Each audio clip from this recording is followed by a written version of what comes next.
In today's video, I'm going to teach you how to cancel your Webflow paid subscription plan.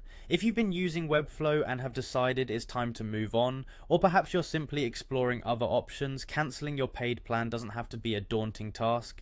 Let's navigate through the process together to make sure it's as straightforward for you as possible.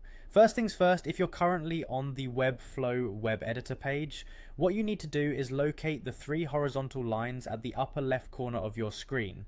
This icon is commonly referred to as the hamburger menu. Clicking on this will reveal a drop-down menu where you'll find several options for navigating through your Webflow account. Once the drop-down menu is visible, the next step is to click on Dashboard. This action will take you out of the web editor and into the centralized area of your Webflow account where you can manage all aspects of your site and subscription. From the dashboard, you will want to direct your attention to the billing section.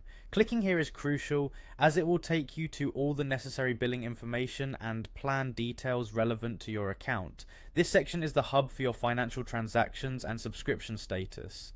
Now within the billing area, you should see an option labeled View Workspace Plans. If you're on a paid subscription, you'll see specific options to manage or upgrade your plans. As you navigate here, pay attention to the page for any cancellation buttons or links. If you're in a trial period, as might sometimes be the case, cancellation might not be directly available, but viewing this section will confirm the details of your active plan. Once you have properly navigated to the workspace plans and you've decided to proceed with the cancellation, you'll want to click on Billing once more to ensure you are in the right section and see the updated options reflecting your current action. This may seem repetitive, but it ensures that your process is accurately followed and helps in catching any potential missteps.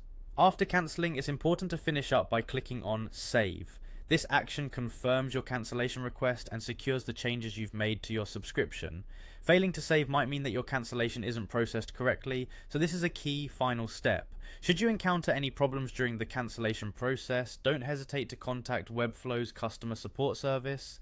They are there to assist and can provide additional guidance to make sure everything is resolved smoothly. And that's it. You've successfully gone through the steps to cancel your Webflow paid subscription plan. It's always a good idea to double check your email for any confirmation from Webflow about your cancellation just to ensure everything was processed correctly. Thank you for tuning in, and I hope this was helpful in guiding you through your Webflow journey.